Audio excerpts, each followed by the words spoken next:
नमस्कार, कैसे हो आप? खुश हो ना? जिंदगी का हर एक पल, हर एक लम्हा खुशी से गुजार रहे हो ना? और दिल को छूने वाला हमेशा का अपनेपन का सवाल, हंस रहे हो ना? हंसना ही चाहिए, क्योंकि और एक बड़े से रेसिपी लेके आया हूँ और उसके बाद में जिंदगी को सुधारने वाली, हर खुशनुमा बनाने वाली और एक बढ़िया सी जिंदगी के बारे में रेसिपी। पूरा का पूरा देखते रहेगा, पूरा का पूरा। अभी लेट्स स्टार्ट टुडे। एक सर्विंग ग्लास। अच्छा, इसका नाम जो है ना, इसका नाम है पर्पल पिनाटो। 3-4 से इंग्रेडिएंट्स है, फटाक से बन जाएगा, बढ़िया सा टेस्ट रहेगा। सिंपल करना है, एब्सोल्युटली सिंपल, एकदम सिंपल। एक तो पाइनएप्पल का जूस है, पहले ये डाल दीजिएगा। ये तकरीबन आपने डालना है हाफ ग्लास, मतलब around 100 ml, not more than that. Perfect. इसके बाद में उसमें हम लोग बाद में जो इंग्रेडिएंट्स डालेंगे उस टेस्ट के लिए छोटा सा पिंच ऑफ सॉल्ट, ठीक है? थोड़ा सा स्टर करना है। 1 2 3 4 5 6 और फिर इसमें आइस डालना है।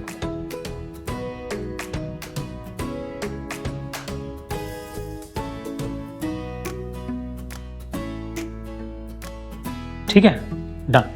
हल्का सा छोटा सा टाइम उसको स्टर करना है ताकि आपने जो सॉल्ट डाला है वो और आइस दोनों खुल मिल जाए इसमें। देन इसमें डालना है टी।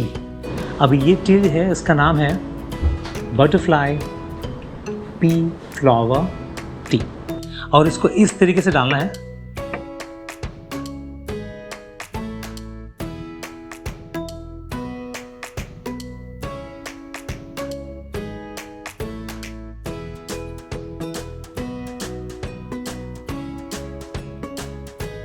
और एक चीज, 45 to 50 ml तक का चिन डालना है। आपका ड्रिंक इज रेडी। और मैंने इसको गार्निश करना है, और ये ऑलरेडी मैंने ब्लूबेरी का गार्निशिंग ऑलरेडी कर चुका हूँ। This is what we gonna place it here. Ladies and gentlemen, your drink is ready. Purple Pineapple. Enjoy your drink. It has a beautiful color. It has a beautiful taste. Pineapple का test, lime का test. जो ये हमारा जो T जो है उसको हमेशा की तरह हम जो टी बैग से जो डीप ग्रीन टी वगैरह बनाते हैं वैसे उसके पाउचेस आते हैं, और ये होने का उसका कलर आता है blue, but when it you mix with small dashes of lime it changes its colour purple. वैसे यू कैन ऐड वो पर्पल कलर का लिक्योर भी आता है, उसको बोलते हैं क्रीम दे वॉयलेट और क्रीम दे पर्पल। तो उसमें थोड़ा स्वीटनेस आता है और उसमें अल्कोहल भी परसेंटेज होता है। This is a different alternative for this. Please enjoy your drink and drink responsibly. Have a wonderful time, keep smiling. I will be very shortly back with you. Keep watching me. Be happy. Thank you so much. Welcome back. होता यूं है ज़िंदगी में कि हम हमारे ऊपर विश्वास नहीं रखते, अनसर्टेनिटी होती है, और एक चीज़ इम्पॉर्टेंट है ज़िंदगी में, किसी को भी कभी भी अंडर एस्टिमेट नहीं कीजिएगा, किसी को भी। अगर कोई भी ज़िंदगी में अगर किसी चीज़ का निर्माण हुआ है, अगर कोई चीज़ एग्जिस्टिंग है, कोई भी चीज़ हो, निर्जीव सजीव, तो उसमें कुछ ना कुछ पर्पज़ है, उसका कुछ ना कुछ पोटेंशियल है, और आपको ये ढूंढ के उसको एक्सप्लोर करना है, and you will be the winner. मैं आपको एक चीज़ बताता हूँ, तुम ज़िंदगी में कुछ काम नहीं कर सकते, तुम ज़िंदगी में कोई बड़ा काम नहीं कर सकते, ऐसे बोल के उस लड़के को निकाल दिया उसके एक बड़े से ऑफिसर ने, सीईओ ने। और बेचारा वो नर्वस था क्योंकि उसके बहुत अरमान थे, बहुत आकांक्षाएं थी, भाई बहुत उम्मीदें थी ज़िंदगी से। पहला सा जॉब था, MBA किया था, बहुत अरमान थे, से लगा था, नर्वस होकर निकल गया, और लेकिन हिम्मत नहीं हारा था। उसका नाम था निक, और वो हर जगह और कोशिश करने लगा। लेकिन जब उसको पूछते थे कि वो पहले वाले जॉब से क्यों निकाले गए आप, क्या रीज़न था आपने छोड़ने का, तो उसके पास कोई क्लियर कट आंसर नहीं था, तो फिर वो रिजेक्ट हो जाता था। फिर भी उम्मीद बाकी थी, और फिर एक जगह पे उसको वो पैनल ने उसको जॉब दे दिया, लेकिन उसने उसको ब्लंटली कहा आपकी तनख्वाह 10,000 रुपये होगी। उसको कुछ ऑप्शन नहीं था, उन्होंने निक ने वो एक्सेप्ट कर लिया। बहुत सारी मेहनत की, बहुत सारे स्किल्स सीखे, डेवलप किए, बहुत लंबे घंटे तक काम करके सब चीज़ों का आत्मसात किया, और उसकी मेहनत देख के वो प्रमोशन के लिए ड्यू था। लेकिन आज को आपको तो पता है कॉर्पोरेट कंपनीज़ में जो पॉलिटिक्स होता है उसकी वजह से उसको नहीं मिल रही थी। वो सोच ही रहा था क्या करें। घर में बूढ़े बीमार से माता पिता, एक बिन ब्याही शादी की उम्र की हुई एक बहन जिसको अभी तक अपने सपनों की पूर्ति नहीं हुई है और स्ट्रगल कर रहा है, क्या करूं क्या नहीं पता नहीं है, ऐसे छोटा सा भाई। इन सबको वो अच्छी हेल्थ, अच्छी वेल्थ, अच्छी प्रॉस्पेरिटी और हैप्पी ज़िंदगी देना चाहता था। ये सब सोचते सोचते वो रास्ते में फुटपाथ से चल रहा था। उतने में एक छोटी सी क्यूट सी प्यारी सी लड़की आई और उसको अचानक सामने आई, बोली कि ये फूल आप ले जाइए, मैडम बहुत खुश होगी, ये आपके लिए, आप मैडम के लिए दीजिएगा। तो अचानक से अपने ख्याल से बाहर आके उसने देखा और एक वो लड़की को प्यारे से हाथ में गुलदस्ता लेके और उसको बोला ये तुम क्यों कर रही हो। उस लड़की ने बोला कि भूख हमारी सबसे बड़ी दुश्मन है, उसको हराने के लिए, उसको झुंझने के लिए ये मैं करती हूँ, ये मैं लेके जाऊँगी तभी हमको घर में खाना मिलेगा।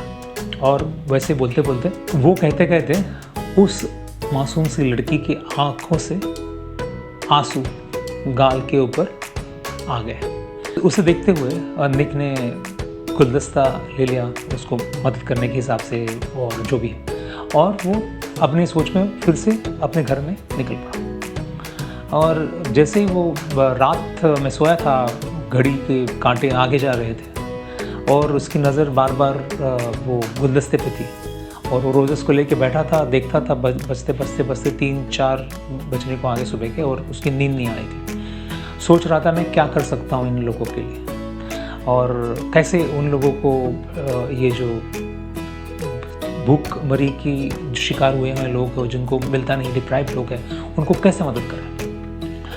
उसने अपने आप को पूछा तो उसको आंसर मिल गया। एक स्ट्रॉन्ग, जो हमारे दिल में कभी कभार एक स्ट्रॉन्ग फीलिंग आता है, एक स्ट्रॉन्ग विचार आता है, वैसा एक कंफर्म एक विचार उसके सिर में आ गया।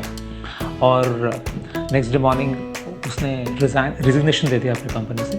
वो सब लोग हक्का बक्का हो गए, मतलब इतना बढ़िया सा वर्कर और ड्यू था प्रमोशन के लिए और उसने दिया तो कोई हिसाब से, तो they were just thinking about it कि क्या क्या है उसका। और वो ढूंढने लगला है छोटी सी लड़की को, वो नहीं मिल रही थी। रास्ते से होते होते वो स्लम में पहुंच गया, और वो मुस्कुराते हुई पास में आ गई और बोलने लगी आपको और रोजेस चाहिए ना मैडम के लिए, मैं बोलती थी ना कि आपको उनको पसंद आएंगे। तो वो मुस्कुरा के बोला नहीं मैं तो फिर क्या, मैं आपके लिए और कुछ लेके आया हूँ। तो बोले क्या, तो बोले आपके साथ में आपका जो दुश्मन है उससे लड़ना है। तो फिर क्या मतलब ही अंडरस्टूड, और उसने रिसोर्सेज इकट्ठा किए, मदद ली, और उन लोगों की मदद के लिए वो अपना पूरा का पूरा टाइम और मेहनत में जुड़ गया, एनजीओ निकाली, और कहते कहते वो गरीबों का मसीहा बन गया। और उसका नाम ह्यूमैनिटी के लिए और लोगों को मदद करने के लिए वो नामचीन होने लगा। हर चीज़, हर जगह पे उसके नाम का बोलबाला होने लगा, और लोग उसको बुलाने लगे इनॉग्रेशन के लिए, इसके लिए। तो वैसे ही एक जगह पे जब उसको बुलाया गया था, और उसके दोस्त लोग सब आ गए थे रास्ते से, रेलवे स्टेशन से, बस स्टॉप से, सिग्नल से, हर एक तरीके से उसकी जयजयकार करते हुए सब उसके दोस्त वहाँ आ गए थे। और एक बड़ी सी कंपनी का सीईओ बढ़िया सा बुके लेके उसके लोगों के साथ में उसका वेलकम करने के लिए रास्ते पे खड़ा था।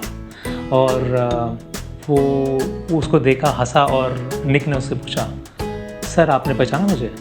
तो बोला हाँ, आप गरीबों की मसीहा, वेलनेस और लोगों की भलाई के काम करने वाला एक नया सा फेस बन चुके हो आप, पूरे वर्ल्ड फेमस हो चुके हो आप, कोई नहीं जानता आपको। और वो मुस्कुराया, उसने बताया लेकिन मैं जानता हूँ आपको, सिर्फ आप ज़िंदगी में कोई भी बड़ा काम नहीं करते ये सेंटेंस के लिए। और वो वहाँ से अपने स्टेज के ऊपर पोडियम के पास चल पड़ा।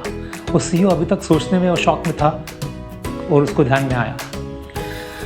मैं आपको यही कहना चाहता हूँ, कभी भी किसी भी वक्त किसी को भी अंडर एस्टिमेट नहीं कर दीजिएगा। Everybody has a lot of immense potential in themself, आपके अंदर भी है, सो एक्सप्लोर कीजिए। और एक दूसरी बात, कभी भी ज़िंदगी में किसी को भी भूख लगी है और कम कुछ हो और उसको मदद करने के लिए, आगे बढ़ने के लिए, उसको हेल्प करने के लिए अगर मौका मिले तो हिचकिचाएगा मत, हमेशा आगे बढ़ के उसको मदद कीजिएगा और हमेशा खुश और हंसते रहिएगा। उससे स्ट्रेस कम हो जाता है, ज़िंदगी को आगे बढ़ने के लिए एक उमंग मिलती है और आप किसी को अंडर एस्टिमेट नहीं करोगे, अपने आप को भी नहीं करोगे। 100% सक्सेस आपकी होगी। Keep watching this channel. Thank you so much for being